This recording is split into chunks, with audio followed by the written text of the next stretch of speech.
दोस्तों नमस्कार, मैं नारायण सिंह बिष्ट आज एक विशेष वीडियो लेके आया हूं। जैसे कि आप सबको मालूम है, हाल फिलहाल में जो लोकसभा चुनाव हुए थे उनके मद्देनजर ये वीडियो है।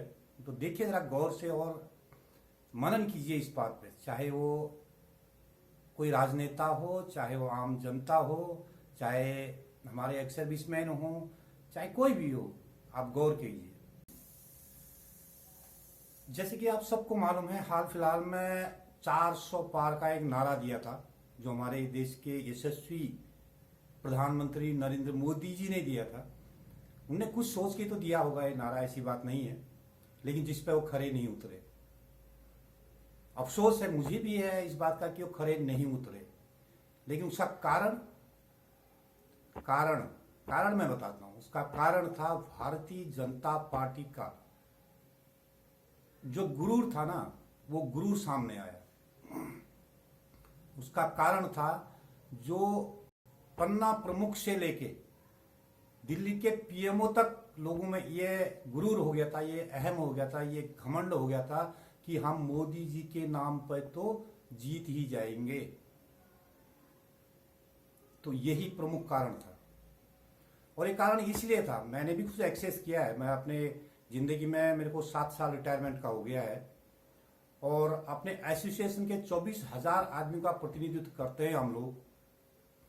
2014 में जब मेरे एसोसिएशन के जनरल सेक्रेटरी ने प्रधानमंत्री मोदी जी को एक पत्र दिया था कि असम राइफल के साथ हो रहे दुर्व्यवहार और जो सौतेला व्यवहार है उसको लेके, उसे दूर करने के लिए एक एप्लीकेशन ने एक बहुत अच्छी चिट्ठी दी थी।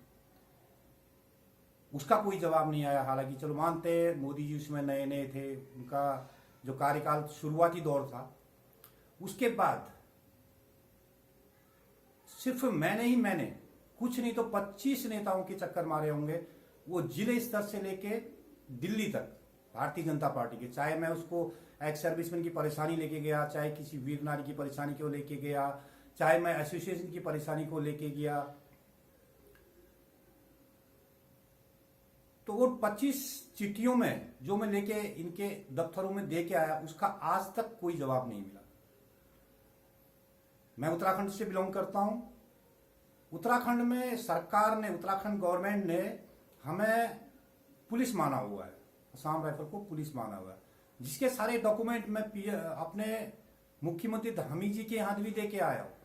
कम से कम 10 अपॉइंटमेंट चिट्ठी भेज दी, लेकिन इंतजार में मेरे को अभी 2 साल होने वाले, अभी एक चिट्ठी का जवाब नहीं आया। ना उनका कोई प्रतिनिधि फोन उठाता है, ना वहां से उनके दफ्तर में देखो उन लोगों को स्टैंप लगाने को भी टाइम नहीं। मैं पिछले मार्च या अप्रैल में अपने मुख्यमंत्री जी के कार्यालय में देहरादून गया था। वहां पर मैंने एक ज्ञापन दिया ओपनल को लेके, ठीक है। ओपनल को लेके जब ज्ञापन दिया, जो उनका काउंटर बना हुआ जो कार्यालय था, वहां पर जब 2-3 लोगों को उन लोगों ने, आज से ऐसी बात नहीं, अच्छी आवाभगत करी मेरे को। चाय पीने हम 4-5 लोग थे, 4 तो जेसीओ साहब थे मेरे साथ, अच्छी सी आवाभगत की और हमें चाय कॉफी पिलाया। उसके बाद मैंने कहा साहब रिसीविंग कॉपी में एक मोहर तो लगा दो, ताकि मेरे पास एक प्रूफ रहे, मैं अपने एक्स सर्विसमैन को बता दूं कि ये कार्रवाई हम कर रहे हैं, आप लोग थोड़ा सा सब्र कीजिए। लेकिन उन्होंने बोला नहीं, हम इसको मोहर लगाने, हमारे लिए आदेश नहीं है। तो इससे साफ सी जाहिर सी बात है कि आपको आदेश नहीं है, आप उसमें मोहर भी नहीं है, कोई रिसिप्ट नहीं दिया, आपने मारी जाने वो फाड़ के कचड़े में डाल दिया होगा। ये बात 100% है। तो इस प्रकार का अहमबाजी ना, चलो ये तो मुख्यमंत्री जी का था, और किसी भी क्षेत्रीय विधायक के पास जाओ, किसी छोटे से बड़े काम को लेके, साफ रोड नहीं है, नाला नहीं है, पानी भरता है, ये है सो है, लेकिन वो कहते नहीं, आप तो, कोई कहता है तुम तो नगर निगम में आते हो, वो तो नगर निगम का काम है। और नगर निगम में जाओ तो वहां कुछ और बातें सुनने को मिलती, बजट नहीं है, तो जनता जाएगी कहाँ? मतलब कुल मिला के कहने का मतलब है कि भारतीय जनता पार्टी में इतना गुरूर हो गया था ना कार्यकर्ताओं में, कि वो सोचते थे मोदी जी के नाम पर हम सब कुछ ऐंठ लेंगे, जनता कुछ भी नहीं है। और आज आपने देख लिया ना, जनता ने दिखा दिया। जनता को उससे लेना देना नहीं है कि तुमने राम मंदिर बनाया, जनता को ये लेना देना नहीं है कि मोदी भारत हमारे देश का नाम ऊंचा कर चुके हैं। उनको उससे क्या मतलब है? उनको मतलब है अपनी दाल रोटी से। उनको मतलब है अपने जीवन यापन से, उनको क्या मतलब देश की सुरक्षा से, उनको क्या मतलब देश के नाम से। हमें मालूम है, मैं बहुत बहुत बहुत धन्यवाद करूंगा मोदी जी का कि उन्होंने देश को आगे बढ़ाने के लिए वो हर कदम उठाए हैं, वो अभी भी उस पर सक्रिय हैं। लेकिन आम जनता की आवाज और बात सुनने के लिए टाइम आपके पास भी नहीं है, नहीं आपके कार्यालय में रहने वाले लोगों के पास है। वहां से पिछले कार्यकाल में 2019 के आसपास में जब आया था दिल्ली में, तो मैंने पीएमओ में एक चिट्ठी दी थी, एक ज्ञापन दिया था अपने जनरल कार्निक साहब की तरफ से।